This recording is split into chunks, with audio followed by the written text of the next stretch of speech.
तो अब हमारा आ रहा है बेटा चैप्टर नंबर 8। अब कोई बात ना करें। Chapter number 8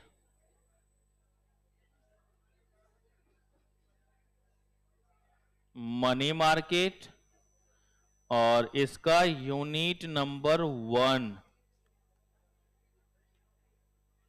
the concept of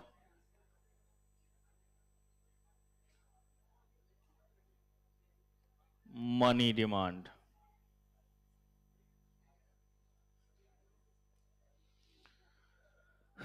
chapter number 8 unit number 1 the concept of money demand. बेटा बात ना करो। अब देखिए बेटा, नाम ही हेडिंग में क्या है, मनी एंड मार्केट। मार्केट क्या होता है बेटा, जहां पर बायर और सेलर कांटेक्ट करता है ना। लेकिन अब यहां पर क्या है, मनी के लिए ना भाई। अगर नॉर्मल हम लोग मार्केट करते थे तो वहां पर गुड्स और सर्विसेज की बात आती थी, लेकिन चूंकि जब हम मनी की मार्केट की बात कर रहे थे तो मनी के सेल और परचेज की बात हो रही है। भाई आपके लिए किसी भी चीज की जरूरत होगी तो आपके लिए डिमांड है, और वही चीजें किसी के लिए क्या हो सकता है, सप्लाई भी हो सकता है या नहीं हो सकता है। अभी जब आगे इसमें आएंगे तो हम फिशर के अनुसार देखेंगे भी, यहां पर जहां पर हम एम बी बराबर पीटी फॉर्मूला लिखेंगे, या M B plus M dash V dash is equal to PT भी लिखेंगे कि भाई सप्लाई ऑफ मनी जो होता है वो डिमांड ऑफ मनी के बराबर होता है। उसको भी देखना है, इक्विलिब्रियम की भी बात करनी हमें। तो कहीं ना कहीं वो हमारी जगह जहां पर बायर और सेलर दोनों की बात आएगी तो वो हो गया मार्केट। और किससे रिलेटेड, मनी से रिलेटेड, तो इसलिए इसको क्या नाम दे दिया गया है, मनी मार्केट। तो सबसे पहला जो हमारा टर्म्स है तो वो क्या है बेटा, डिमांड ना। क्योंकि अगर डिमांड ही नहीं होगी तो फिर टेंशन काहे का, फिर तो पैसे के लिए सोचने की जरूरत ही नहीं होती।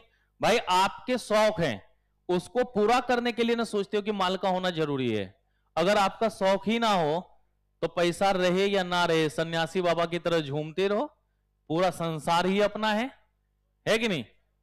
अपने पैर से घूमते रहो, कौन देख रहा है, पैसों की जरूरत ही नहीं है, मोह माया से दूर रहें, है कि नहीं। जैसे देख रहे हो ना, हम लोग चैरिटेबल ट्रस्ट की तरह काम कर रहे हैं, पैसा से कोई मतलब ही नहीं है, मोह माया से दूर रह रहे हैं, है कि नहीं। समोसे खाता नहीं, अच्छा नहीं लगता, है कि नहीं। सॉरी, ये सब तो अफवाहें हैं, इसकी कोई आवश्यकता नहीं है। तो ये सब तो गिफ्ट है। हाँ, तो भाई अगर मान लो कि अपने शौक जितने ज्यादा हो, अपने शौक जितने ज्यादा हो, उसी के लिए काम किया जाता है या नहीं किया जाता, उसी के लिए बाकी चीजें देखी जाएंगी या नहीं देखी जाएंगी। तो यहां पर भी जो आपको बात करनी है बेसिकली यही चीजें देखनी है कि भाई कैसे हम अपनी डिमांड की बातें करते हैं। क्योंकि बेटा ये सिंपल सी बात है, जितनी ज्यादा आपके शौक होंगे उतना ज्यादा मनी का डिमांड होगा। शौक नहीं होगा, मनी का डिमांड नहीं होगा। भाई एक बात, छोटे बच्चे हैं, उसको वो 10 रुपए वाला फेरारी खरीद के दे देते, खुश हो जाता है या नहीं हो जाता है, हुर्र हुर्र चलाता रहता है। उसके लिए वही 10 रुपए काफी है या नहीं है। लेकिन जब आप सीए बन जाओगे तब शौक कुछ अलग रहेगा या नहीं रहेगा, फिर सोचोगे कितने ज्यादा माल छापे। अभी कल जाते समय हमने किसी को ऐसे ही समझाया था कि भाई अभी तेरा 10-15 हजार में काम चल रहा है, लेकिन जब सीए बन जाओगे तब लाखों। हाँ यही पूछा था, है कि नहीं, इन्फ्लेशन वहां कहा होता है सर। तो हमने क्या, कितना आसान शब्दों में एक ही बात बोला, पहले से सब कुछ ज्यादा होगा, औकात फिर भी कम होगा।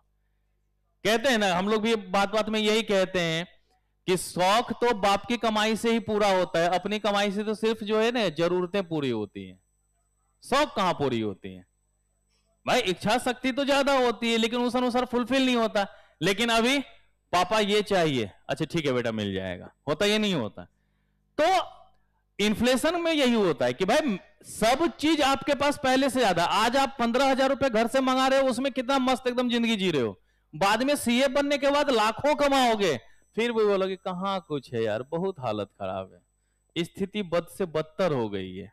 नहीं होता है, भले करोड़ों का फ्लैट खरीद रहोगे वो अलग बात है, लेकिन फिर भी क्या होगा, है नहीं। क्योंकि आपकी जो इच्छा शक्ति है वो क्या हो चुकी है, बहुत ज्यादा हो चुकी है। तो उसके मुताबिक मनी का भी डिमांड उतना होगा या नहीं होगा, है कि नहीं? तो सारी जरूरत भी क्या होगा, उसी के मुताबिक देखा जाएगा। ये चीज यहां पर बात करनी है हमको, इसी के बेसिस पे पूरा टॉपिक के अंतर्गत मेन फोकस हमारा होगा कि हमारे पास चाहिए कितना। ठीक है ना? तो चलिए अब लिखते जाते हैं और समझते जाते हैं। और सबसे पहला क्या है बेटा, इंट्रोडक्शन। और हम तो कोशिश कर रहे थे कि आगे बढ़े, इस टॉपिक के अंतर्गत सिर्फ 4 पॉइंट पढ़ने हैं, है कि नहीं? और इंट्रोडक्शन तो सबसे छोटा होता है कि नहीं? तो सबसे छोटा में आज पूरा क्लास लग जाएगा। ठीक है, इंट्रोडक्शन में ही आज का क्लास लग जाएगा। और नहीं चलेगा, ठंड लगती है, बाहर से एंजॉय करके तुम आए हो, हम नहीं। चलो, होना भी चाहिए, ठीक है ना? मेरी क्लास टाइम थी ना, नहीं तो मैं ही तेरे साथ चलता और दोनों तरफ से कंटाप लगाता, ठीक है ना? बस चूंकि मैं क्लास में एंटर कर चुका था इसलिए चुपचाप यहां पे बैठ गया, नहीं तो जो खून का उबाल होता है ना बेटा, वो 2 मिनट में अच्छे से शांत कर सकता हूं मैं। चलो देखो इधर, तो सबसे पहला हमारा क्या है बेटा यहां पर, इंट्रोडक्शन। अगर जल्दी जल्दी आप कर लोगे तो हो सकता है इंट्रोडक्शन खत्म हो जाए और दूसरी चीजें हम शुरू कर दें, क्योंकि 4 ही पॉइंट इसमें पढ़ना है, ज्यादा नहीं है, ठीक है? लेकिन उसी 4 पॉइंट को पढ़ने में कम से कम अब 3 क्लासेज तो लगी, मतलब आज की क्लास, इसके बाद 2 और क्लासेज लगी जानी है। तो चलिए लिखते हैं इंट्रोडक्शन के अंतर्गत, money can be anything that can serve as. देखो बेटा क्या लिखा, मनी कैन बी एनीथिंग। भैया एक बार बताओ, तुमको समोसे खाने का मन हुआ, ऐसा है ना? मेरी बात ना कर, अपने बात कर। तुम्हें समोसे खाने का मन हुआ, दुकान पे पहुंचो, अपने रजिस्टर का एक पेज फाड़ो, बोलो भैया ये लो पैसे, ये कागज तेरा पैसा हो गया, समोसे दे दो। बेटा वो गौर से देखेगा और बोलेगा लगता है पढ़ते पढ़ते पगला गया है। याद है आपने एक मूवी देखी होगी पीके, है कि नहीं? वो बेचारा देखा कि अरे नोटवा पे तो गांधी जी है, तो गांधी जी चलत है कि नहीं? तो सारा कवर ओवर फाड़ लिया था, नहीं जिस जिस पे गांधी जी थे ये ले, अरे ये क्या है, यही तो चलता है भाई।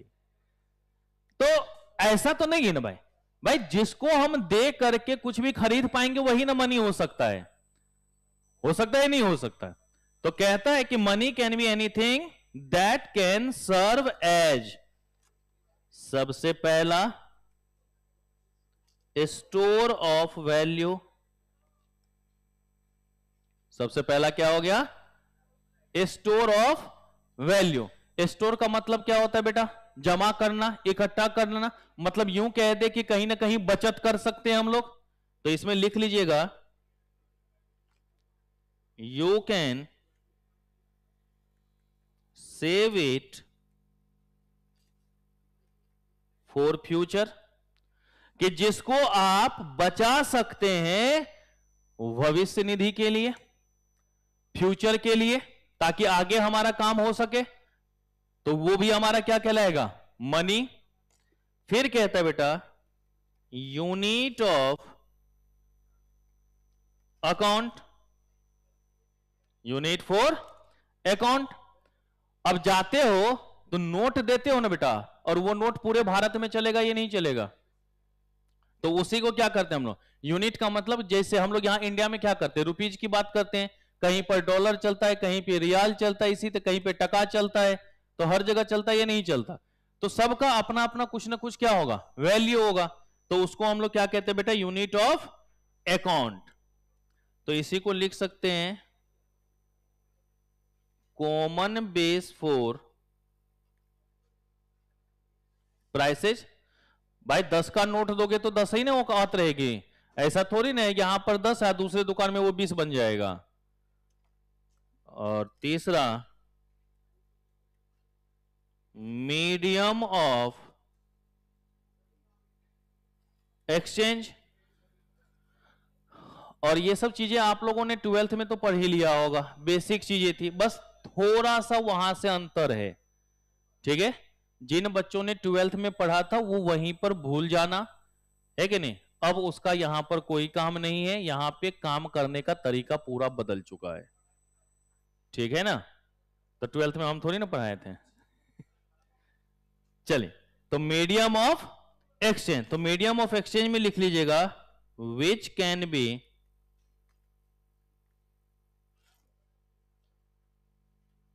Use to buy and sell goods और सर्विसेज। अरे बेटा, जैसे हम लोगों का रुपीज चलता है ना, तो कुछ ना कुछ ऐसा यूनिट होता है ना, किस रूप में मेजर करते हैं हम लोग। तो क्या हो गया बेटा कि money can be anything that can serve as, या तो स्टोर ऑफ वैल्यू की बात करें, यूनिट ऑफ अकाउंट की बात करें, और मीडियम ऑफ एक्सचेंज की बात करें, तो यही हमारा क्या कहलाएगा बेटा, मनी के नाम से जाना जाएगा। कि जिसका स्टोर ऑफ वैल्यू हो, अर्थात उसको भविष्य के लिए बचाया जा सकता हो, कहीं ना कहीं कॉमन एक प्राइसेज की बात कर रहे हो, या फिर उसको देकर के कोई भी सामान या सेवाएं हम प्राप्त कर सकते हो, तो वो हमारा किसके अंतर्गत आएगा, मीडियम ऑफ एक्सचेंज के अंतर्गत आएगा। तो ये हमारा क्या कहलाएगा बेटा, मनी। फिर कहता है money is something that holds its value over time, can be easily translated into prices and is widely accepted.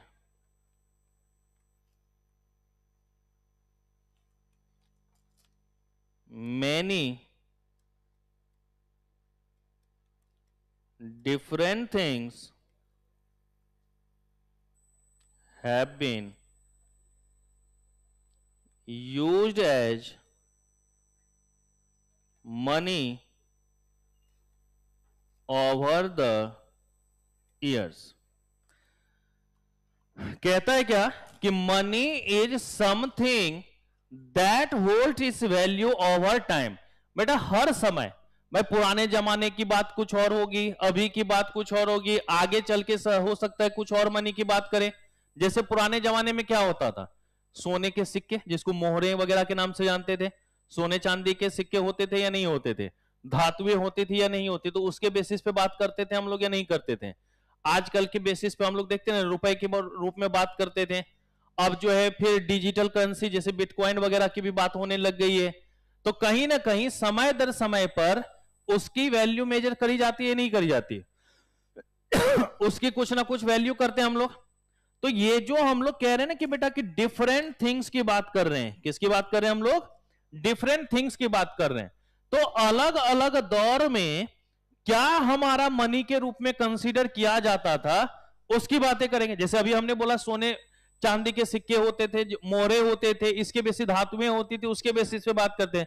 उसी तरीके से कौड़ी समझते हो, देखा है कभी, जो सीप का ही होता है, एक बहुत ही छोटा सा हिस्सा होता है, एकदम छोटू सा रहता है, शंख जैसा रहता है थोड़ा सा। पहले ये भी चलता था, पहले ये भी चलता था, उसके बेसिस पर भी बात करते थे। काली मिर्च समझते हो, काली मिर्च के पत्ते ये भी मनी के रूप में चला करता था। तो ये सब समय समय का, अब ये मत सोचना कि सर उसी दौर में होते तो कितना मजा होता। बेटा हर दौर के लिए मनी का वैल्यू उसी अनुसार रहता है कि नहीं। हमारे बाबूजी वगैरह के टाइम में अगर किसी की सैलरी 10,000 थी तो वो आज लाखों से ज्यादा था या नहीं था।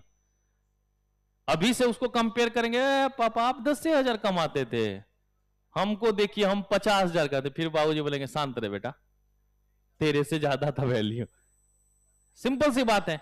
यही तो हम लोग पढ़ते थे कि over the period of time क्या होता है, वैल्यू चेंज होता रहता है, ये नहीं होता। तो मनी को भी जो हम लोग अलग अलग मेजर्स करते थे, तो किस किस रूप में, तो ये थिंग्स का मतलब यहां पर क्या है, किस किस रूप में हमारा देखा जाता था। तो लिख लीजिएगा, सबसे पहला कॉरी सेल्स, CORRY, ठीक है। देखता हूं अगर मुझे इमेज मिल जाता है तो मैं दिखाता हूं एक बार।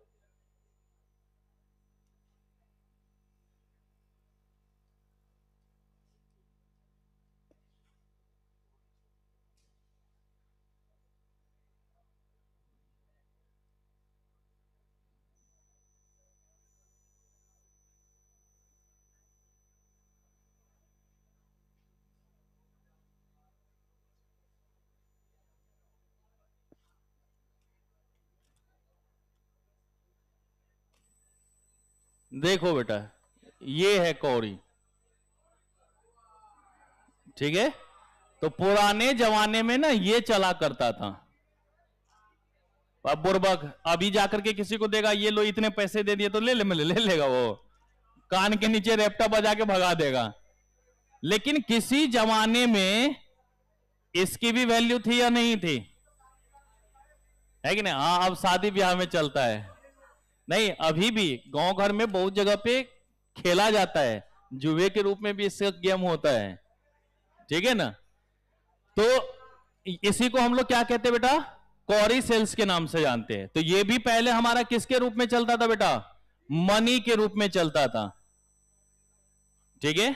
अभी भी है काम कौड़ी खेलने में, बराबर। हाँ, खेलते हैं, अभी भी गांव घर में हमेशा खेला जाता है, और शादी ब्याह में इसकी जरूरत भी होती है, हम लोगों के तरफ तो होता ही होता है। तो इसी को हम लोग क्या कहते हैं बेटा, कौरी सेल्स के नाम से जानते हैं। दूसरा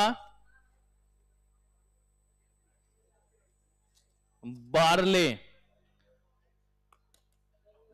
अब ये जो होता है ना बेटा, ये एक एग्रीकल्चरल प्रोडक्ट है,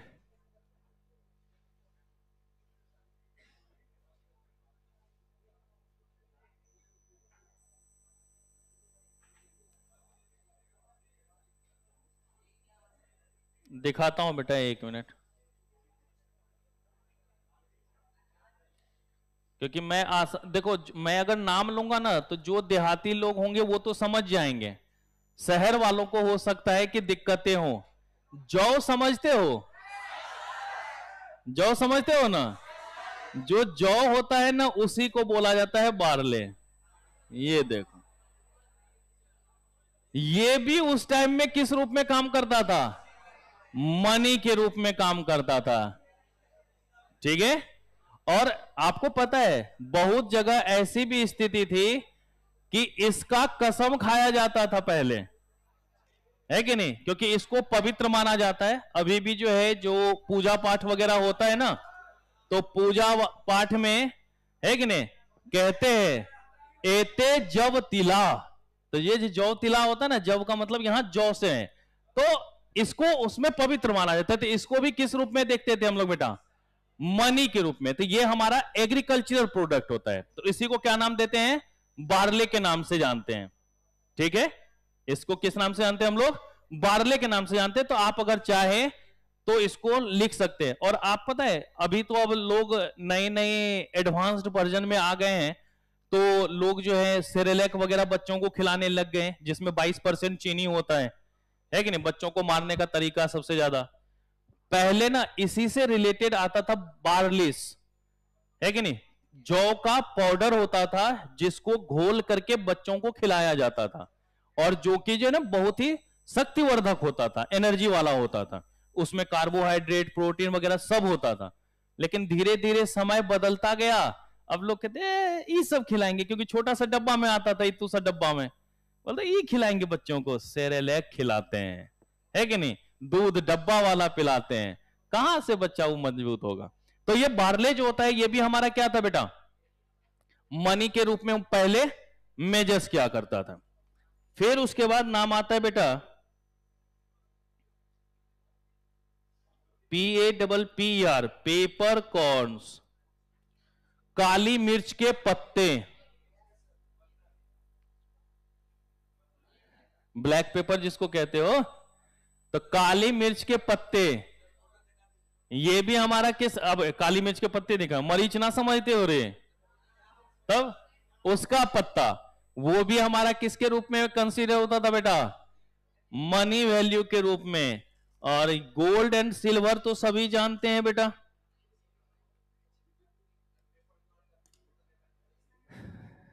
बर्बक सबका इमेज दिखाएं तुमको।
ये ओपन नहीं हो रहा, एक मिनट देख लो।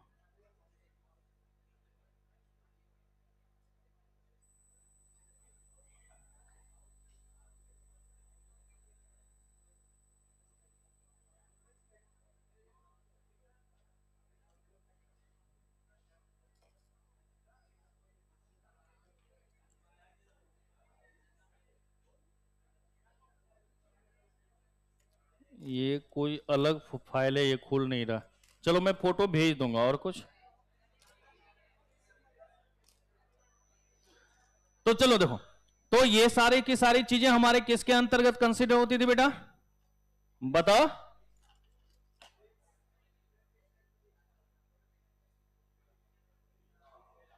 देखो ये जो पिक्चर है ना बेटा, यही है पेपर कॉर्न्स, ठीक है, काली मिर्च के पत्ते यही हैं, बात खत्म है। चलो देखो, तो ये सारे की सारी हमारे क्या होते थे बेटा? पुराने जमाने में रुपए के रूप में कन्वर्ट था कि भाई इसकी वैल्यू जो है वो मनी के रूप में देखी जाती थी। तो वही कहा गया कि जो अलग अलग जमाने हैं, अलग अलग जमाने में ये अलग अलग स्वरूप में क्या हो गया है? प्रस्तुत हो गया। भाई आज के टाइम में हम लोग यूपीआई वगैरह की बात करते हैं नहीं करते हैं? तो भाई क्या वहां पैसे दे रहे हैं क्या? लेकिन डिजिटली ट्रांसफर होता है ना आपके अकाउंट से सीधा उसके अकाउंट में। लेकिन पहले क्या होता है? नोटवा गिन के दे, कम है ज्यादा है, इस तरीके की बातें होती थी नहीं होती थी? तो ये चीजें हमारी है कि अलग अलग समय अंतराल के ऊपर अलग अलग रूप में मनी को क्या कराया गया है? दिखाया गया है, दर्शाया गया है। ओके, चलिए बेटा,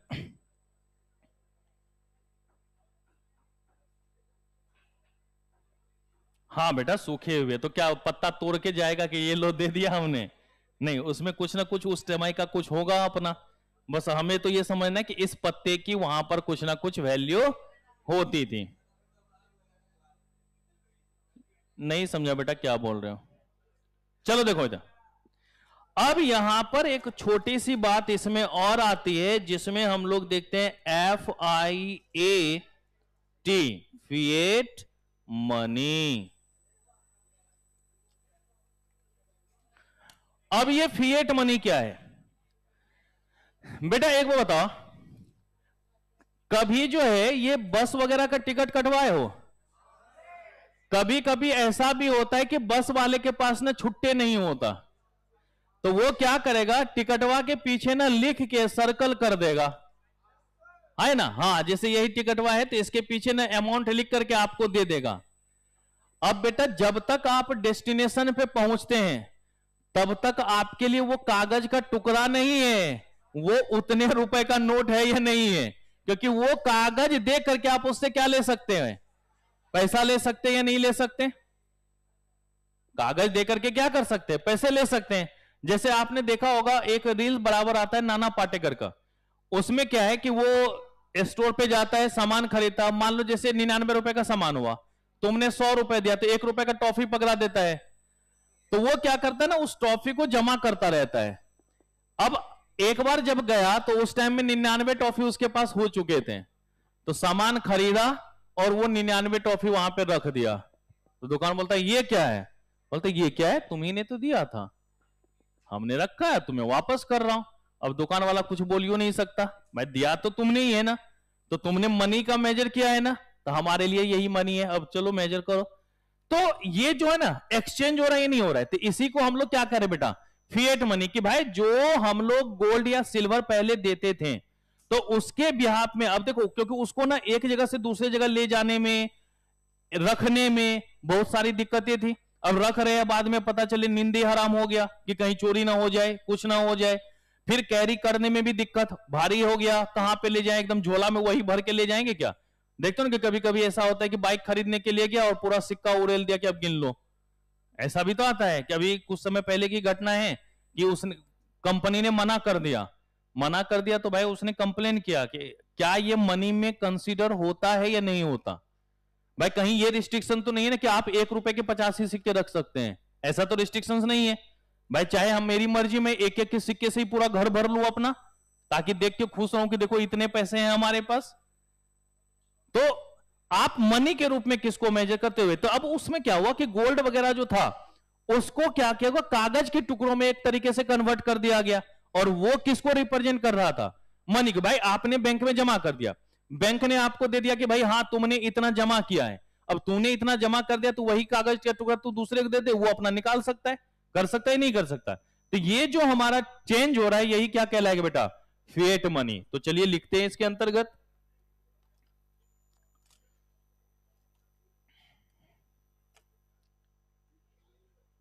eventually the paper claim on the precious metals was delinked from the metal when that link was broken, fiat money was born। कि भाई अगर मान लीजिए कि ये हमारे हसमुख लाल जी हैं, ये हमारे क्या हैं, हसमुख लाल जी हैं। अब हसमुख लाल जी के पास जो ना बहुत सारे सोने चांदी के जो है क्या है, सिक्के पड़े हुए हैं। अब भाई इसको कैरी करने में तो हमारे हसमुख लाल जी को दिक्कत होगा, भाई इतना भार कहां पर उठा के ले जाएंगे, क्योंकि ये सब हमारे क्या है बेटा, वेरी हैवी। तो अब ये क्या करते हैं, इसको कहीं ना कहीं ये क्या करेगा, डिपॉजिट करेगा, ये नहीं करेगा। तो डिपॉजिट कहां, बैंक के अंतर्गत। अब उस टाइम में बैंकों में ये सारी चलन नहीं थी, तो उस टाइम के बैंक के लिए यही सोने के मोहरे जमा होते थे। अब बैंक ने क्या करा, हसमुख लाल जी को क्या कर दिया, एक नोट दे दिया। हसमुख लाल जी को क्या करा, एक नोट दे दिया, हाँ कि ये जो नोट है इससे आप कभी भी क्या कर सकते हैं, क्लेम कर सकते हैं, अपने पैसे वापस ले सकते हैं। तो इसी को कहते हैं हम लोग बेटा क्लेम्ड ऑनरशिप। इसी को क्या नाम दे देंगे हम लोग, क्लेम्ड ऑनरशिप। और ये जो कागज का टुकड़ा है इसी को हम लोग क्या कह रहे हैं, नोट के नाम से जान रहे हैं। तो यही हमारा अब किसको जन्म दे रहा है बेटा, देख रहे हो ना कि अब ये वाला काम खत्म हो गया नहीं, कि भाई ये जो इसके पास सोने चांदी जो थे ये जो है अब खत्म हो गया नहीं। अब किसी को ये सोना चांदी दे रहा है क्या, क्या दे रहा है, यही कागज का टुकड़ा दे रहा है, ये नहीं दे रहा है, इसी से इसका काम चल रहा है, ये नहीं चल रहा है इसी का। अब ये नहीं कि भाई अगर मान लीजिए इसने 100 सोने के चांदी दे दी तो एक ही 100 बना के दे देगा। अब अलग अलग भी हो सकता है, 1 का, 2 का, 5 का, 10 का, 20 का, जैसे भी हो, टोटल करके 100 का बनवा सकता है नहीं, ताकि किसी को अगर 2 देना पड़ा तो ये लो 2 वाला कागज का टुकड़ा तुम रख लो, 10 वाला देना है तो ये 10 वाला कागज का टुकड़ा ले लो। या एक एक का ही 100 कागज का टुकड़ा बनवा लिया होगा, तो ऐसा काम हो सकता नहीं। तो यहां पर देख रहे हो कि जो मेटल वाला है ये अब हमारा क्या हो रहा है बेटा, डीलिंक्ड हो रहा है या नहीं हो रहा है ना। तो इसको अब क्या कर रहे हैं हम लोग, खत्म कर रहे हैं। तो यही अब किसको जन्म दे रहा है, हमारा फिएट मनी को जन्म दे रहा है। सबने टेप लिया यहां तक, बोलो। हाँ तो बना लो, बाद में बोलेगा कि काल लैंग्वेज लिखा है तो समझ नहीं आया। हाँ नहीं होता है, कभी कभी लैंग्वेज समझ में नहीं आती, ग्राफ वगैरह ही समझ में आ जाता है, तो उसका भी तो काम देखना है रे।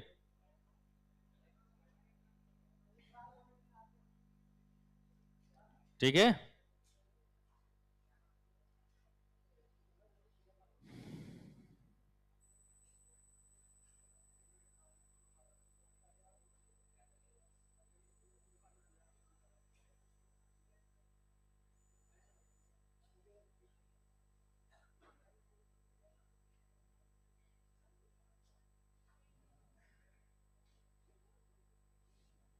हो गया।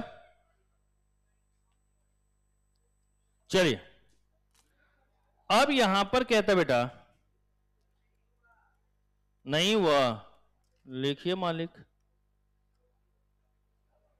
ऐसा कोई फुल फॉर्म नहीं है बेटा, इसका नाम है वो तो।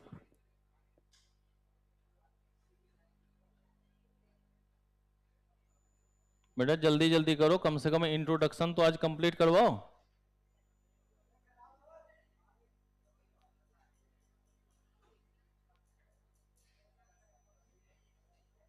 हाँ हाँ बेटा, अब नहीं, वो पुराने जमाने की बात कर रहे थे।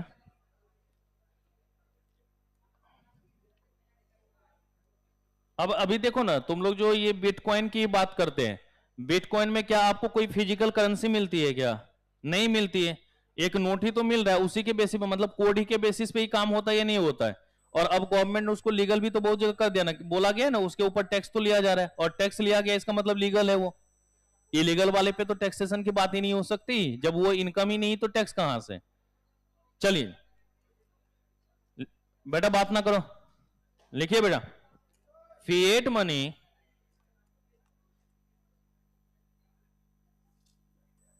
is materially worthless. अब इसकी कोई औकात रह गई क्या बेटा? जो हमारा मेटल के रूप में था उसकी कोई औकात नहीं, but has value simply because a nation collectively agrees to ascribe a value to it. In short, money works because people believe that it will, कि भाई ये जो ऊपर अब मेटल वाला था, मेटल वाले को डीलिंक्ड कर दिया गया, तो मेटल की जगह पे अब क्या आ गया बेटा हमारे पास, कागज का टुकड़ा। मेटल की जगह पे अब क्या आ गया हमारे पास, कागज का टुकड़ा। तो अब कागज का जो ये टुकड़ा हमें मिला है, अब इसको कहीं ना कहीं मान्यता मिलेगी, तभी ना ये हमारा काम कर पाएगा। तो nation collectively agrees to ascribe a value. Ascribe का मतलब होता है बेटा अटैच्ड, कि वैल्यू का अटैच होना, मतलब वैल्यू कुछ ना कुछ उसका होना। तो जब नेशन हमारा उसके ऊपर एग्री करता है, लोग मानते हैं कि हाँ ये इसकी वैल्यू है। अब मान लो तुमको बस वाले ने उसके ऊपर 5 लिख के दिया, तुम बोलो अच्छा, अब बाद में तुम ही बोल दो कि नहीं है 5 रुपए, तो क्या बोलता है, अरे भाई लिख दिया है ना तो वो उतने रुपए की है, तुम ले जाना मुझसे, बोलता ही नहीं बोलता। तो आप एग्री हुए तभी ना, नहीं तो वहीं पे खड़े ना, पहले 5 रुपए दे, देगा कैसे नहीं तो तू ला, फिर हमसे बाद में 5 रुपए ले लेना, होता ये नहीं होता इस तरीके। तो ये चीज है कि भाई उसके अंतर्गत उस वैल्यू को अटैच किया गया है, उसे लोग मान्यता दे रहे हैं, तब जाकर के वो वैल्यू कंसीडर होगा, ये नहीं होगा। तो ये जो कागज का टुकड़ा हुआ है इसी को हम लोग क्या नाम दे रहे हैं अब, फिएट मनी के रूप में। तो अब ये लीगल है प्रणब जी, यही बात हमने आपको ऊपर बताई थी। फिर इसके बाद कहता है बेटवा, money can B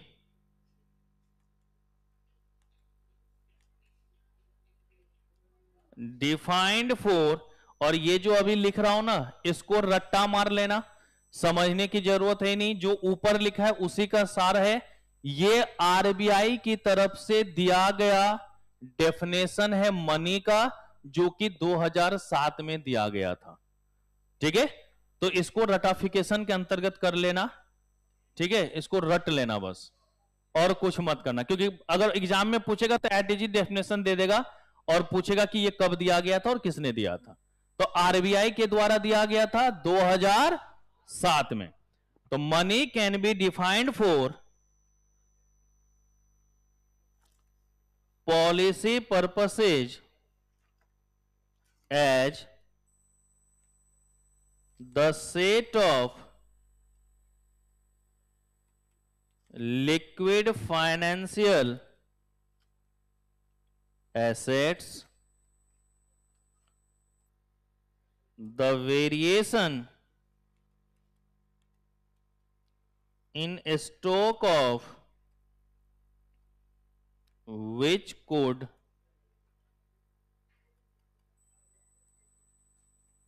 impact on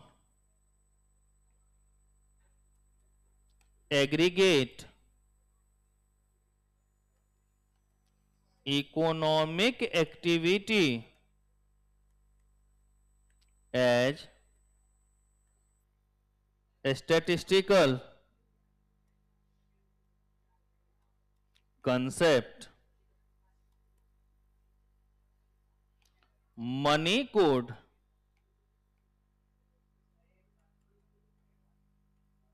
include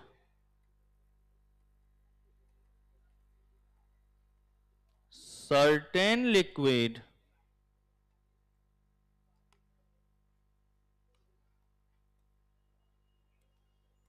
liabilities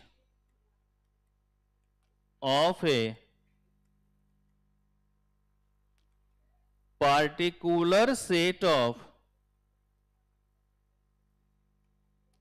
financial intermediaries or other issuers। भाई एक बात बताओ, नोटवा लेके घूम रहे हैं और कोई उसको लेने वाला तैयार ही नहीं है, तो भाई लिक्विड होना चाहिए या नहीं होना चाहिए?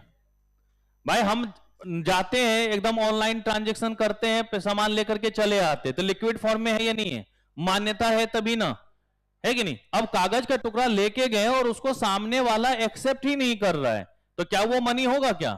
तो ये आरबीआई के तरफ से ये डेफिनेशन दिया गया है। किसके द्वारा दिया गया बेटा? आरबीआई के मैनुअल में दिया गया है ये, on financial and banking statistics. कब? 2007 में। ठीक है, तो इसको रट लेना कि ये हमारा एक डेफिनेशन है। तो ये हमारा एक तरीके का क्या होगा बेटा? Liquid financial assets. Liquid financial assets का मतलब हो गया कि हम आसानी से उसको क्या कर सकते हैं? चलायमान कर सकते हैं, उसको कन्वर्ट कर सकते हैं। अब जैसे बेटा ये एफडी वगैरह होता है, एफडी वगैरह में क्या हम तुरंत उसको कन्वर्ट कर सकते हैं क्या? नहीं भाई, अगर हमने 5 वर्षों के लिए किया है, 3 वर्षों के लिए किया है, या 1 वर्षों के लिए, तो वो वहां पर रिस्ट्रिक्ट हो गया ही नहीं हो गया। लेकिन अगर आपके जेब में पैसा है तो तुरंत उसको खर्च कर सकते हैं या नहीं खर्च कर सकते हैं? तो ये जो तुरंत कर सकते हैं इसी को क्या कहते हैं हम लोग बेटा? Liquid financial assets. ओके, कहां पर बेटा? इशुअर्स बेटा, ISSUERES।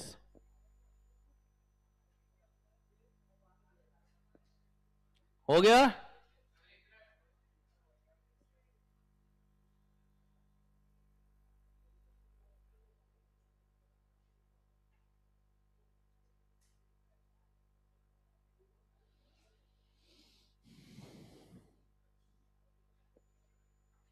RBI manual on financial and banking statistics 2007।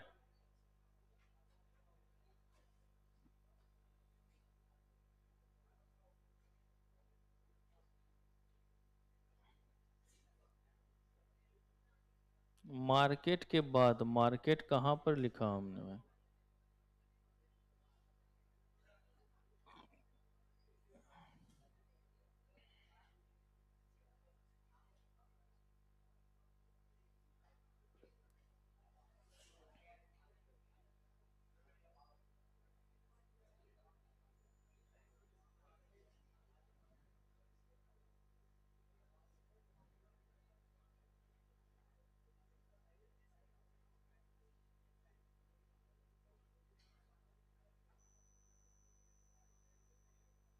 बेटा मैंने मार्केट सब तो कहीं पर यूज ही नहीं किया है इसमें।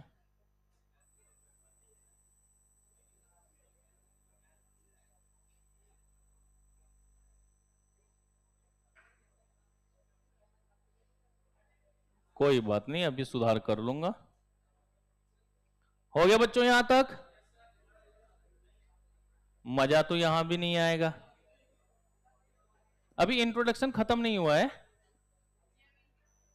अभी कहां से खत्म हो जाएगा? हम जब बोले कि कोशिश करेंगे आज खत्म हो जाए, तो ऐसा कैसे हो जाएगी कि आधा घंटा पहले बोलते हो गया खत्म? है कि नहीं? अभी तो चलते चले जाने दो। हो गया यहां तक? जी सर। अब इसी में एक बात लिखिएगा बेटवा, फंक्शंस ऑफ मनी या कैरेक्टरिस्टिक्स ऑफ मनी एक ही चीज है। Functions of money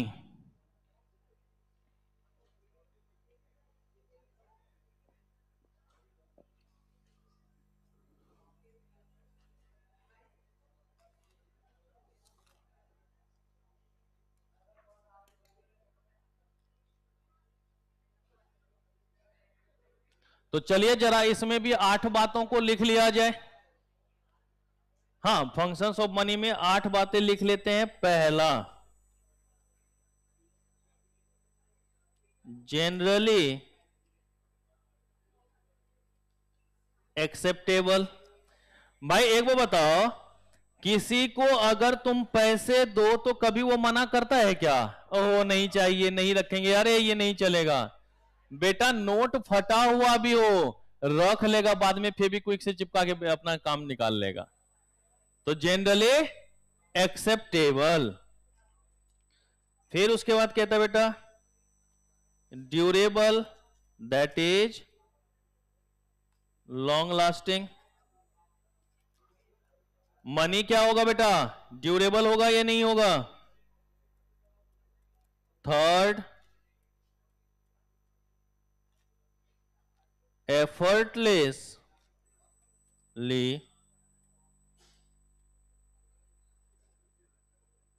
recognizable। भाई रोड पे चलते हो, कितने सारे कागज गिरे हुए होते हैं, होते ना, बहुत सारे पेपर वगैरह ऐसे ही गिरे होते हैं। कभी उसको झुक के उठाते हो क्या? चलो इसको उठा के रख लिया जाए। लेकिन जा रहे हो, एक 500 की पत्ती दिख जाए तो, है कि नहीं? बेटा कूद पड़ोगे कि पहले ये झपट्टा मार के उठा लिया जाए। दूर से ही पहचान में आ जाता है या नहीं आ जाता है? तो एफर्टलेसली रिकॉग्नाइजेबल का मतलब हो जाता है दूर से ही पहचान में आ जाना। क्योंकि ये औरों से क्या होगा? अनोखा होगा या नहीं होगा? भाई कागज का टुकड़ा भी है, सेम साइज का होगा, लेकिन नोट होगा, पहचान में आ जाएगा दूर से या नहीं आ जाएगा? लेकिन अगर जैसे ही आपने झपट्टा मारा, उस पे लिखा रहा है चिल्ड्रंस बैंक, बड़ी गुस्सा नहीं आएगा फिर? तो ये जो मनी होता है, इसको हम लोग क्या कर सकते हैं बेटा? दूर से ही पहचान सकते हैं। तो इसलिए लिखा है effortlessly recognisable. Fourth number, difficult to counterfeit, COUNTERFEIT।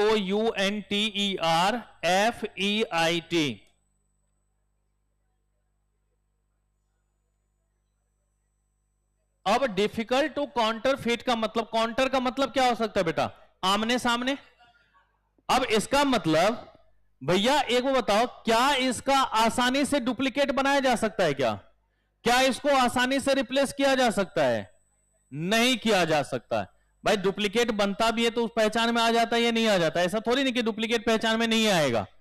भाई बहुत सारे लोग तो हाथ में लेते हैं, अरे दादा गफला मार रहा है रे, डुप्लीकेट दे रहा है, चल हटा यहां से। होता ही नहीं होता। तो यहां पर उसका आसानी से डुप्लीकेट नहीं बनाया जा सकता या आसानी से इसको रिप्लेस नहीं कर। तो ब्रैकेट में लिख लेना समझने के लिए, तो बाद में नहीं तो फिर कहां में परेशान करोगे। आसानी से रिप्लेस नहीं किया जा सकता, या यूं कह दे डुप्लीकेट आसानी से नहीं बनाया जा सकता। ठीक है। एफर्टलेसली का मतलब आसानी से पहचान में आ जाना,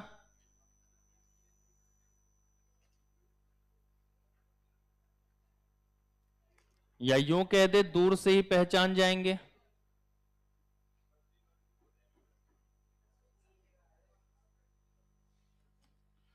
ठीक है बेटा।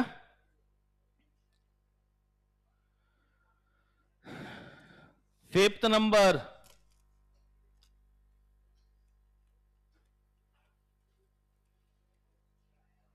Relatively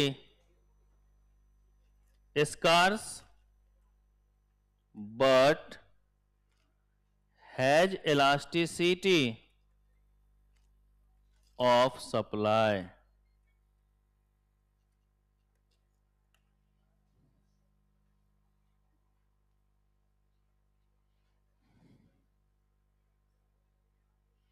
relatively scarce but has elasticity of supply. बेटा हमने क्या बोला कि देखो, ये हम सभी जानते हैं कि माल पानी की तो कमी है कि नहीं? अभी आगे हम ये भी बात करेंगे, आसानी से गवर्नमेंट ऐसा नहीं है कि जो अच्छा चल नोट छाप दे, दिक्कत है नोट छाप दे, नहीं तो कल भी बताया था, नाम लिया था वेनेजुएला का मैंने, कि क्या स्थिति हो गई थी। हर कोई करोड़पति, एक एक ब्रेड के लिए लोग 3-3 लाख रुपए दे रहे थे कि एक ब्रेड मिल जाए खाने के लिए। लेकिन भैया सब तो अपने आप में ही रईस है। तो अगर आप ब्रेड खोज रहे तो जो बनाने वाला था वो भी बोलता मैं क्यों अब मेहनत करूं, मेरे पास पैसा बहुत है, हम भी खरीद के ही खा लेंगे। भाई आज जैसे लोग यहां पर देखते हैं कि सभी पढ़ने की तरफ ध्यान देने पे लगे हुए हैं।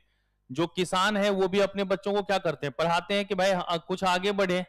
अगर सब पढ़ने लग जाए और खेती बाड़ी सब छोड़ दे, अनाज कहां से आएगा? होता ही नहीं होता। सभी चीजें एक दूसरे के पूरक है ना भाई, सभी चीजों का रिक्वायरमेंट है या नहीं, सभी चीजों की जरूरत है या नहीं है?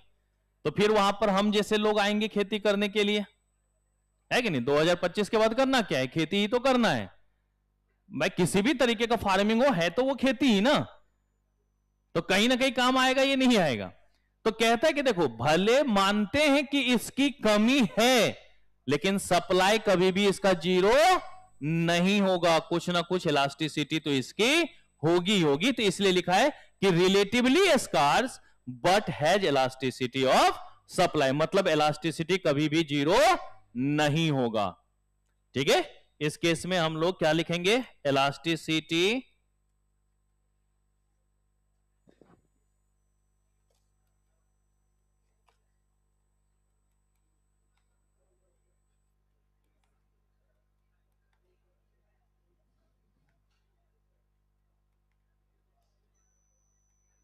Okay. Sixth point,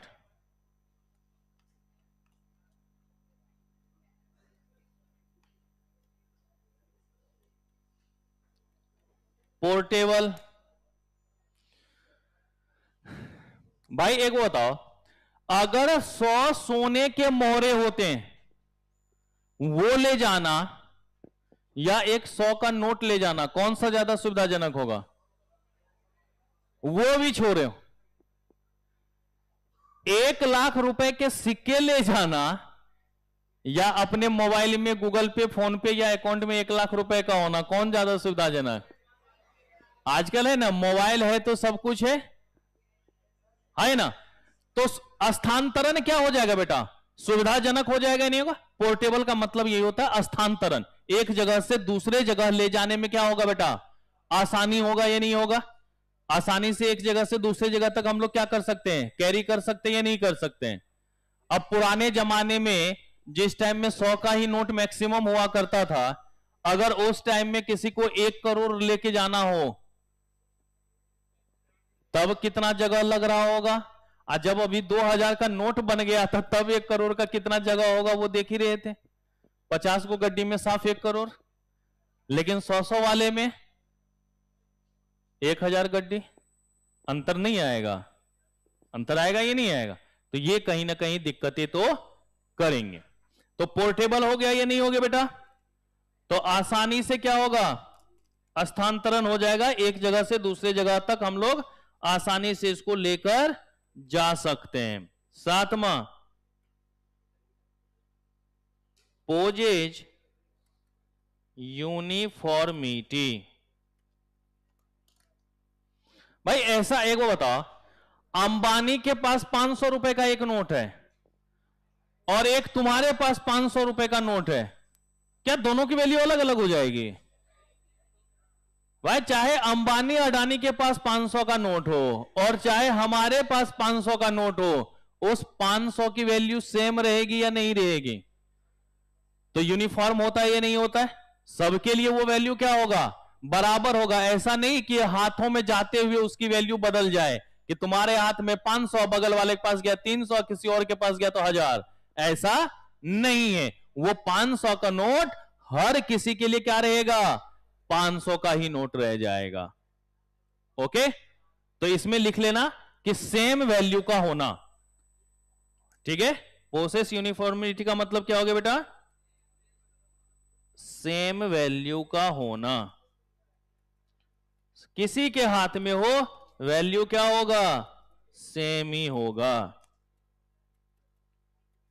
divisible into smaller parts. बेटा एक बताओ, 100 वाले का जो, मान लो तुम्हारे पास 100 रुपए हैं, तो तुम चाहो तो 1 का भी सिक्का लो, 2 के भी सिक्के ले लो, 5 के भी ले लो, 10 के भी ले लो, 20 के भी ले लो, 50 के भी ले लो। अलग अलग छुट्टे करवा लेते हो या नहीं करवा लेते हो? तो डिविजिबल का मतलब क्या हो गया बेटा? अलग अलग भागों में हम लोग उसको बांट सकते हैं या नहीं बांट सकते हैं? भाई अब मान लो तुमने दुकान से सामान खरीदा 70 रुपए का, तो 100 दोगे तो रख लेगा क्या कि ना ना भैया इतना ही है? आप लोग जैसे देखते होगे कभी कभी कोई कूपन मिलता है। अब कूपन मान लो 500 रुपए का है और तुमने 300 का ही सामान खरीदा हो, तो क्या वो 200 रुपए वापस करता है? नहीं करता है। उसको आप अलग अलग पार्ट्स में नहीं बांट सकते, लेकिन मनी जो है वो अलग अलग पार्ट्स में बढ़ सकता है या नहीं बढ़ सकता? बढ़ता है या नहीं बढ़ता? तो इसको अलग अलग पार्ट्स में क्या कर सकते हैं हम लोग? छोटे छोटे पार्ट्स में क्या कर सकते हैं? बांटा जा सकता है, आराम से उसको हम लोग बांट सकते हैं। तो ये सब किसके थे बेटा हमारे पास?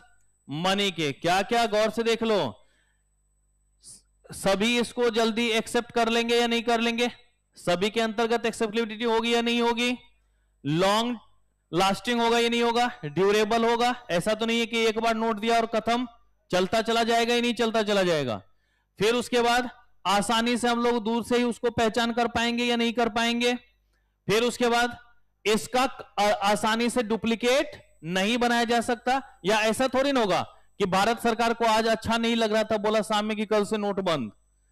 फिर उसके बाद जब नया नोट आ गया, बोला यार ये कलर अच्छा नहीं लगा, चलो फिर से ये नोट बंद। ऐसा हर बार करेगा क्या? नहीं बेटा। एक बार नोटबंदी हुई थी 8 नवंबर 2016 को, देखे थे ना कितना लाइन में लगना पड़ा था, है कि नहीं? तो काम करना पड़ता ही नहीं पड़ता। तो आसानी से इसके डुप्लीकेट नहीं बनाए जा सकते हैं। ठीक है, इसको आसानी से रिप्लेस नहीं किया जा सकता है। फिर उसके बाद इसकी स्कैरसिटी तो होती है, बट सप्लाई कभी भी जीरो नहीं होगा। एक जगह से दूसरे जगह तक ले जाना क्या होगा बेटा, सुविधाजनक होगा या नहीं होगा, आसान होगा या नहीं होगा। फिर उसके बाद किसी के भी पास हो, वैल्यू क्या रहेगा उसका, सेम रहेगा या नहीं, और साथ ही साथ छोटे छोटे हिस्सों में इसको बांटा जा सकता है। तभी देखो 1 रुपए का भी नोट आता है, 2 का भी, 5 का भी, 10 का भी, 20 का भी, है कि नहीं, 50 के, 100 के, 200 के, 500 के आ रहे हैं, अलग अलग या नहीं आ रहे हैं। तो अलग अलग पार्ट्स में इसको क्या किया जा सकता है बेटा, बांटा जाता है। तो ये हमारे किसके अंतर्गत आएगा बेटा, बताओ, फंक्शंस ऑफ मनी। तो ये इसके चरित्र हैं, कैरेक्टर्स हैं। ओके, चलिए फिर इसके बाद बात बनती है बेटा, मनी को मेजर कैसे करें भाई, मनी को मेजर कैसे करें। तो यहां पर 2 बातें होती है, एक आता है नैरो मनी, एक आता है ब्रॉड मनी। तो हम सिर्फ ब्रॉड मनी लिखेंगे, उसी के अंतर्गत नैरो मनी आ जाएगा अपने आप। तो लिख देंगे कि नैरो मनी होता क्या है, ठीक है। तो लिखिएगा बेटा, how is money measured,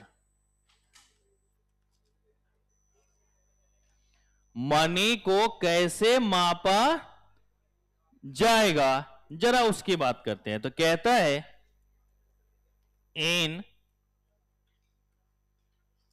official statistics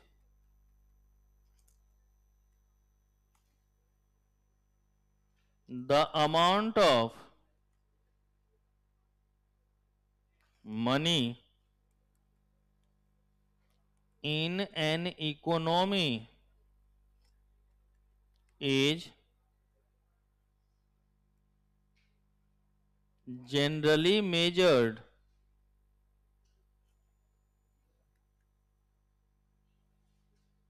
through what is called broad money. जो नॉर्मली हम लोग मनी को मेजर करते हैं वो हमारा क्या कहलाता है बेटा, ब्रॉड मनी के नाम से जाना जाता है। ओके, तो अब ये जो हम लोग ब्रॉड शब्द यहां पर यूज कर रहे हैं, इसका मतलब क्या, तो कहता है विच इनकम्पासेज everything that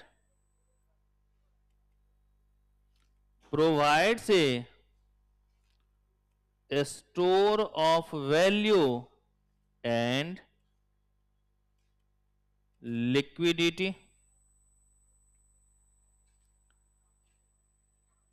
कि भाई ऐसे चीज, अभी हम नाम नहीं दे रहे तो हम क्या बोल सकते हैं, ऐसी चीज या ऐसी वस्तुएं, ऐसी वस्तुएं जिसको हम संभाल के भी रख सकते हैं ताकि हमें क्या हो, फ्यूचर में काम हो जाए, या आज अगर जरूरत है तो आज के आज उससे हम लोग काम कर सकते हैं। वही हमारा क्या कहलाता है बेटा, ब्रॉड मनी के नाम से जाना जाता है। तो मनी क्या है कि जिसको हम स्टोर भी कर सकते हैं और अगर जरूरत पड़े तो तुरंत के तुरंत उसको हम लोग एक्सचेंज भी कर सकते हैं। तो ये जो स्टोर ऑफ वैल्यू है, स्टोर ऑफ वैल्यू का मतलब क्या हो गया, फ्यूचर के लिए। स्टोर का मतलब क्या, जमा ना, सेव ना। तो सेव अगर हम कर रहे हैं तो किसके लिए करेंगे, फ्यूचर के लिए करेंगे। तो स्टोर ऑफ वैल्यू भी हो सकता है, और लिक्विडिटी, लिक्विडिटी का मतलब क्या, आज के आज मन हुआ निकले यहां से, समोसे खाए, पैसे दिए, मस्त जिंदगी। तो वो आज खत्म कर दिया हमने, लेकिन बैंक में रखे हैं, इंटरेस्ट मिलेगा। तो ये क्या हो गया, हमारा सेव हो गया या नहीं हो गया। तो ये किस में होगा कि ये पैसे हम खर्च करेंगे कब, आगे आने वाले समय में। तो फ्यूचर के लिए हो गया या नहीं हो गया। तो ये हमारा किसके नाम से आनेगा बेटा, मनी। तो मनी क्या, जो हमारा आज भी काम आ जाए और वक्त पड़ने पर भविष्य में भी काम आ जाए, वही हमारा क्या है बेटा, मनी है। तो इसी को क्या नाम दिया गया है हमारा, ब्रॉड मनी के नाम से जान आ गया है। लेकिन इतने में काम थोड़ी ना चलेगा। अरे अभी बहुत समय है बेटा, हम तो बोले थे कि कोशिश करेंगे आज इंट्रो खत्म हो जाए, देखते हैं अभी तक।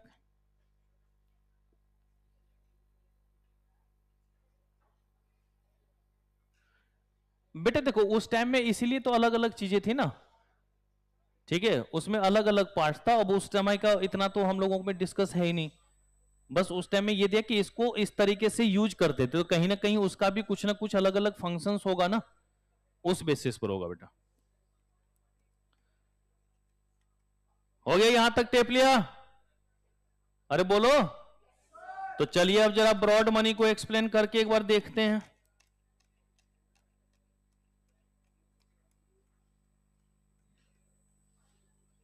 कि भाई ब्रॉड मनी में क्या क्या होगा वो भी तो देखेंगे ना। तो चलिए लिखिएगा जी। क्या बेटा?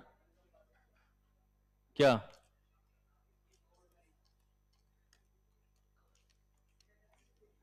कहां पर बता?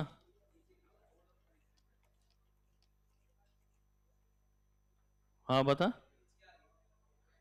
अरे जो ट्रांसफरेबल है, किसी भी चीज में काम आ जाए, उसी को कहते हैं इनकम्पासेज।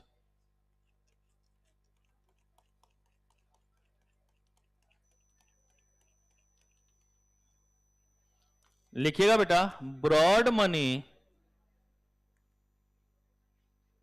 Consists.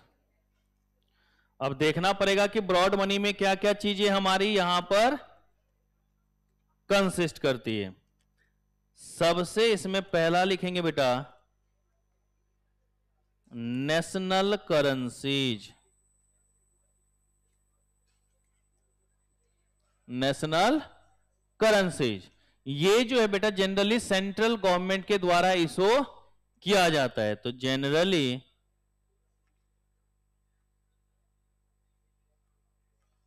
issued by central government. फिर उसके बाद आ जाएगा बेटा ट्रांसफरेबल डिपॉजिट्स। याद है कल की क्लास में हमने ट्रांसफर डिपॉजिट में कुछ शब्द यूज किया था। बॉन्ड्स वगैरह क्या था बेटा? ट्रांसफरेबल था ना। और सेविंग वगैरह वाला क्या था? नॉन ट्रांसफरेबल था। तो यहां पर ट्रांसफरेबल की भी बात करेंगे और नॉन ट्रांसफरेबल। तो पहले ट्रांसफरेबल डिपॉजिट से देख लेते हैं क्या आएगा बेटा। Which includes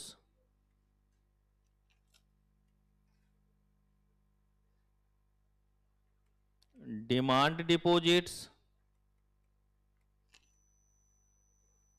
check etcetera.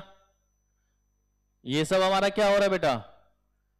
Transfer deposit के अंतर्गत आएगा ना। भाई आप चेक किसी को काट के दे देते तो वो उतना मनी प्राप्त कर सकता है या नहीं कर सकता? है तो कागज का टुकड़ा ही ना, है क्या? कागज का टुकड़ा। तो ट्रांसफरेबल है या नहीं है? और नॉन ट्रांसफरेबल भी हो सकता है या नहीं हो सकता? इसको दे देते हैं नाम other deposits, such as non transferable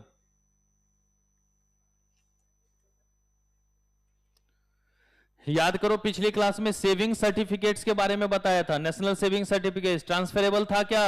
non transferable non tradable लिखा था ना। लेकिन जो बॉन्ड्स था उसमें क्या लिखा था? नेगोशिएबल भी होता है और ट्रेडेबल भी होता है। मतलब ट्रांसफरेबल भी था या नहीं था? तो non transferable savings, okay.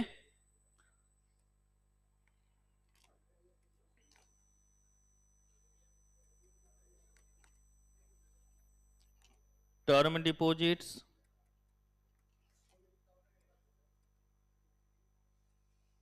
Repurchase agreements etcetera. तो तीन बातें यहां पर हो गई बेटा। कौन कौन से?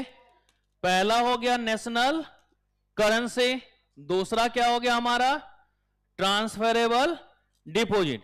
अगर इन दोनों को मिला देते हैं ना बेटा, तो इसी को बोला जाता है नैरो मनी। इसको क्या नाम दे देते हैं हम लोग? Narrow money. और अगर इसमें नॉन ट्रांसफेरेबल ऐड हो जाता है तो यही क्या बन जाता है बेटा? ब्रॉड मनी बन जाता है। तो ब्रॉड मनी में तीनों आ जाता है और नैरो मनी में सिर्फ नेशनल करेंसीज और ट्रांसफेरेबल डिपॉजिट्स हमारा आएगा। ठीक है, नैरो मनी में क्या क्या आएगा हमारा? नेशनल करेंसीज का आ जाएगा और जो भी हमारे पास ट्रांसफेरेबल डिपॉजिट्स हैं वो आ जाएगा। और ब्रॉड मनी में क्या हो गया? तीनों का तीनों। अब देखो बेटा, ये सब चीजें तो हम समझ गए कि भाई ये जो हमारे पास चेक वगैरह है या डिमांड डिपॉजिट्स वगैरह है, बॉन्ड्स वगैरह है, ये तो हमारा ट्रांसफेरेबल है, ये तो हम पहले से जानते हैं। फिर उसके बाद जो हमारा नेशनल सेविंग डिपॉजिट्स वगैरह है, टर्म डिपॉजिट्स वगैरह है कि कुछ समय के लिए हम लोग कर रहे हैं, ये सब हमारा किसके अंतर्गत है? अदर डिपॉजिट्स के अंतर्गत है, नॉन ट्रांसफेरेबल है। बट क्या नहीं समझ में आया? ये रीपर्चेज एग्रीमेंट्स क्या होता है, इसके बारे में तो थोड़ा सा देखना पड़ेगा, क्योंकि पहली बार ये शब्द यहां पर आया है। नवनीत, हमने ये बोला तीन टर्म्स यहां पर आया ना, नेशनल करेंसीज आया तुम्हारे पास, ट्रांसफेरेबल डिपॉजिट्स आया और अदर डिपॉजिट्स आया जिसको हम लोग नॉन ट्रांसफेरेबल के नाम से जानते हैं। अगर नेशनल करेंसी और ट्रांसफेरेबल डिपॉजिट सिर्फ आता है तो उसको नैरो मनी के नाम से जानते हैं, और अगर उसी में नॉन ट्रांसफेरेबल भी ऐड हो जाता तो अब सब कुछ हो गया ना, तो सब कुछ हो गया तो उसको क्या नाम दे देंगे? ब्रॉड मनी दे रखेंगे। बस इतना ही तो बोला गया। ठीक है, चलिए जी। तो अगर यहां पर हम बात करें किसकी बात बेटा? Repurchase agreements. कहता है रीपर्चेज एग्रीमेंट्स क्या है? तो कहता है इन विच one party sells a security and agreed to buy it back at fix price. बेटा मान लो तुम्हारे पास कोई सामान है, ठीक है, अब तुम्हें अभी पैसों की जरूरत पड़ गई। अब अगर पैसों की जरूरत पड़ गई तो पैसा तो चाहिए, तो तुम क्या करोगे कि भाई तुमने जैसे अगर मान लो यही रिमोट है, एक मिनट मान लेते हैं कि हमारे पास ये रिमोट है और हमें पैसे की जरूरत पड़ गई, तो मैंने रवि से बोला कि रवि भाई देख मुझे पैसों की जरूरत है, तो एक काम कर ये रिमोट ले ले और मुझे 100 रुपए दे दे। मैं 4 दिन के बाद तुम्हें 110 रुपए देकर के ये रिमोट ले लूंगा, हो सकता ही नहीं। तो मैंने अभी क्या कर दिया? बेच दिया, लेकिन एक फिक्स समय के बाद एक फिक्स प्राइस के ऊपर इसको फिर वापस लूंगा या नहीं लूंगा। तो ये जो एग्रीमेंट करते हैं इसी को क्या कहते हैं? Repurchase agreement. मतलब दोबारा से खरीदने के लिए हमने क्या कर रखा है तुमसे? एग्रीमेंट, कि अभी मुझे जरूरत है तो मैं तुमसे क्या कर रहा हूं? बेच रहा हूं। तुमसे हमने ट्रेड कर लिया, लेकिन बाद में मैं इसी को क्या करूंगा बेटा? होल्ड बैक कर लूंगा। ये नहीं कि भाई मुझे फिर से ये चाहिए तो रिपर्चेज करूंगा। तो ऐसा नहीं ना कि बाद में, वो काम अभी बात करना पड़ेगा ही नहीं कि अभी मुझे जरूरत है तो मैं तुमसे बेच रहा हूं। ठीक है, अभी मुझे जरूरत है तो मैं तुमसे क्या कर रहा हूं? बेच रहा हूं, और वक्त आने के बाद इस रेट पर तुमसे मैं क्या करूंगा? वापस खरीद लूंगा। तो उसी को हम लोग क्या कहते हैं बेटा? Repurchase agreement. तो री मतलब दोबारा, परचेज का मतलब खरीदना, उसके लिए किया गया एग्रीमेंट। तो इसी को हम लोग क्या नाम दे देते हैं? Repurchase agreement. अब यहां पर जो हमारे पास शब्द आया है वो है बेटा सिक्योरिटी। अब देखो सिक्योरिटी के लिए ज्यादा हम उतने डिटेल्स में जाएंगे नहीं, ये लॉ वगैरह का टर्म्स उतना है। एक लाइन हम इसके लिए खाली लिख लेते हैं, ठीक है? तो लिखिएगा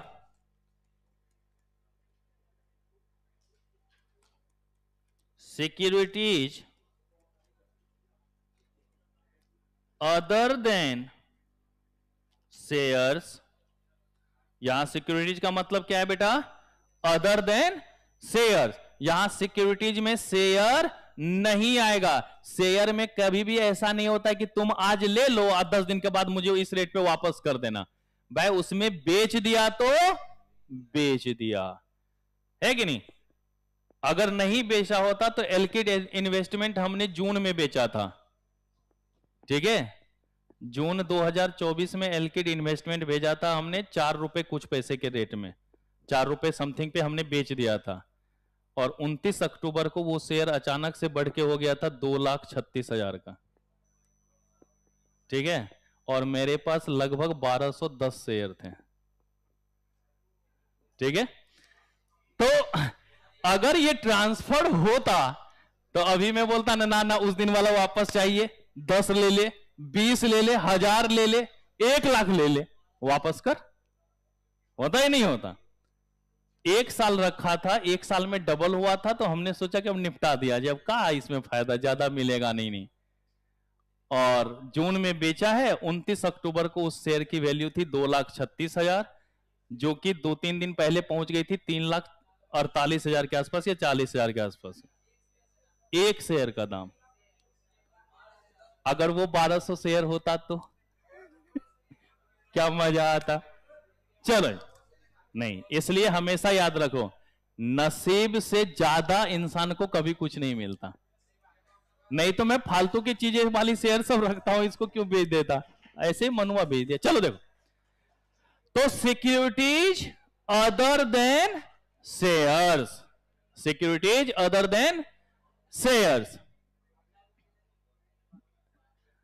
तो ये बातें आपको थोड़ा सा यहां पर क्या करना है, ध्यान में रखने की जरूरत है कि इसमें शेयर्स को इंक्लूड नहीं करेंगे, इसके अलावा जो भी बाकी चीजें होंगी उसको यहां पर देखा जाएगा।